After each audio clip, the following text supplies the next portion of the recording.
முடிவு பண்ணுறாங்க. இதுக்கப்புறம் மதுக்கு எந்த துரோகமும் நடக்கக்கூடாது, மதுக்கு துரோகம் நடந்தால் அது வந்து நல்லது இல்லை, பாவம் மது அவங்க என்ன பண்ணுவாங்க, அதனால் வந்து கண்டிப்பாக ராகுவும் மதுக்கும் கல்யாணம் பண்ணியே தீரணும் அப்படின்னு சொல்லிட்டு முடிவு பண்ணுறாங்க. அதன்படி வந்து எல்லா வேலையும் பார்த்துட்ருக்காங்க. இதை பார்த்து ராகு அதிர்ச்சி அடைகிறாரு. இவ்வளோ பண்ணி கூட அபி இப்படி பண்ணுறாளே, நான் என்ன தான் பண்ணுறது, அபி எப்படி தடுக்கிறது அப்படின்னு சொல்லிட்டு யோசிச்சுட்டு இருக்காரு. இந்த சூழ்நிலையில் ராகு கிட்ட மது வந்து பேசுகிறாங்க. மது கிட்ட ராகு சரியாக பேசாதால மது வந்து என்ன பண்ணுறது தெரியாமல் தவிக்கிறாங்க. அடுத்து வந்து மது என்ன பண்ணுறாங்க, எப்படி ஏன் இதுக்காக ராகவ் இப்படிலாம் பண்ணுறாரு அப்படின்னு சொல்லிட்டு யோசிச்சுட்டு இருக்கும்போது ராகவ் வந்து அபி வந்து வாழ்க்கை கெட்டு போச்சு, அபி பாவம் அப்படின்னு சொல்லிட்டு நினைக்கிறான், அதனால தான் இப்படி பண்ணுறான், அபிக்கு ஒரு நல்ல வாழ்க்கை இருந்தால் அவள் அப்படி பண்ணவே மாட்டான், பாவம் ராகவ் அப்படின்னு சொல்லிட்டு சுந்தரி வந்து சொல்கிறாங்க. இதை கேட்டு மது ஒரு முடிவுக்கு வராங்க. அப்போது அபியோட வாழ்க்கை நல்லபடியாக அமைஞ்சால் ராகு வந்து சந்தோஷமாக என்னை கல்யாணம் பண்ணிப்பான் அப்படின்னு சொல்லிட்டு யோசிக்கிறாங்க. அதன்படி என்ன பண்ணுறாங்க, மது என்ன பண்ணுறாங்க யோசிச்சுட்டு இருக்காங்க. அதனால் வந்து அபிக்கு ஒரு நல்ல வந்து மாப்பிள்ளை பார்க்கணும் அப்படின்னு சொல்லிட்டு யோசிச்சுட்டு இருக்காங்க. அதனால் வந்து இந்த விஷயத்தை பற்றி வீட்டில் எல்லாருக்கிட்டையும் பேசுகிறாங்க. எல்லாருமே அதிர்ச்சி அடைகிறாங்க. நீ என்னம்மா சொல்கிற, இதெல்லாம் நல்லா இருக்கா, நீ பேசுறது கொஞ்சம் கூட நல்லா இல்லை அப்படின்றாங்க. இதில் என்ன தப்பு இருக்குது, எனக்கு ஒன்றும் புரியல, ராகவ் நீங்களே சொல்லுங்கள், இதில் என்ன தப்பு இருக்குது, நீங்கள் ஒரு கல்யாணம் பண்ணிக்கலாம், உங்கள் பொண்டாட்டி ஒரு கல்யாணம் பண்ணிக்கக்கூடாதா, இதில் என்ன தப்பு இருக்குது, அபி ரொம்ப பாவம், ஒரு வேளை நம்ம 2 பேரும் சேர்ந்துட்டா அபி தனியாகிடுவாள், அதனால தான் நீங்களும் என்னை கல்யாணம் பண்ணாமல் யோசிக்கிறீங்க, ப்ளீஸ் தயவு செய்து வந்து அபிக்கு ஒரு நல்ல வாழ்க்கையை நம்ம எல்லோரும் சேர்ந்து ஏற்படுத்தி கொடுக்கணும், அப்போ தான் வந்து ராகு வந்து நிம்மதியாக என்னை கல்யாணம் பண்ணிப்பார் அப்படி சொல்கிறாங்க. இதெல்லாம் கேட்டால் பாட்டி எல்லாருமே அதிர்ச்சி அடைகிறாங்க. இதெல்லாம் என்னவோ கன்றாவி, எனக்கு ஒன்றுமே புரியல, உலகத்தில் நடக்காத விஷயங்கள் எல்லாமே இந்த வீட்டில் தான் நடக்குது, இதெல்லாம் எங்கே போய் முடியும்னே தெரியல அப்படி சொல்லிட்டு பாட்டி எழுந்து போயிடுறாங்க.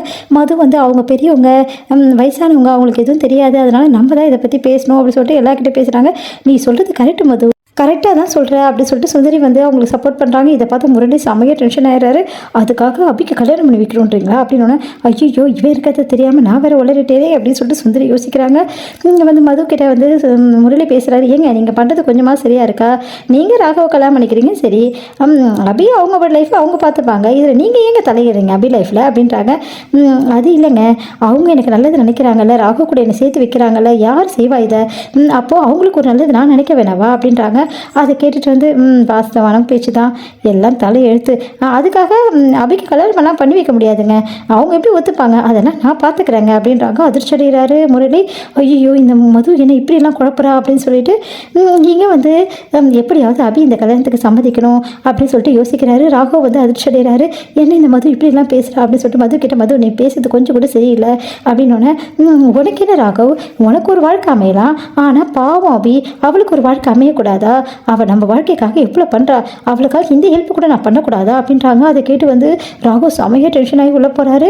இங்கே வந்து என்ன பண்ணுறாங்க, அபி வந்து வேலையை பார்த்துட்டு இருக்கான். அப்போ ராகவ் வந்து அபி அவங்ககிட்ட கொஞ்சம் பேசணும் அப்படின்றாரு. என்ன விஷயம் ராகவ் அப்படின்னோடனே, மது என்ன சொல்லிட்டு இருந்தாங்க உனக்கு தெரியுமா அப்படின்னு, என்ன சொல்லிட்டு இருந்தாங்க, அவங்க உனக்கு கல்யாணம் பண்ணி வைக்க போகிறாங்க அப்படின்னு. அதிர்ச்சி, நீங்கள் என்ன சொல்கிறீங்க, எதுக்கு இந்த மாதிரி தேவையில்லாத பேச்செல்லாம் பேசுகிறீங்க, நீ வேணால் மது கிட்டே கேட்டுக்கோ, உனக்கு சந்தோஷம் தானே இதில் அப்படின்னு. எவ்வளோ தைரியம் வந்து எவ்வளோ பேசுவீங்க, சே இப்படிலாம் பேசுறது உங்களுக்கு எப்படி மனசு வருது அப்படின்றாங்க. வேறு என்ன நான் சொல்கிறது, இதுக்கு தானே நீ ஆசைப்பட்ட, இந்த மாதிரி எல்லோரும் ஒன்று பேசணும்னு சொல்லிட்டு, சரி சரி மது சொல்கிறதும் கரெக்டு தான், நீ வேணால் கல்யாணம் பண்ணிக்கோ, அப்போ நான் வேணால் மதுவை கல்யாணம் பண்ணிக்கிறேன், இதுவும் நல்ல டீல் தான் அப்படின்றாரு. அதை கேட்டுட்டு செம்மையாக டென்ஷன், இங்கே பாரு ராகு அவ்வளோதான் சொல்லிட்டேன், உங்களுக்கு இந்த மாதிரிலாம் பேசுனீங்கன்னா உங்களுக்கு மரியாதை கெட்டு போயிடும் அப்படின்றாங்க. அப்படியே பார்த்து முறைக்கிறாரு ராகு. அப்போது நான் மதுவை கல்யாணம் பண்ணிக்க மாட்டேன் ஓகேவா அப்படின்றாரு.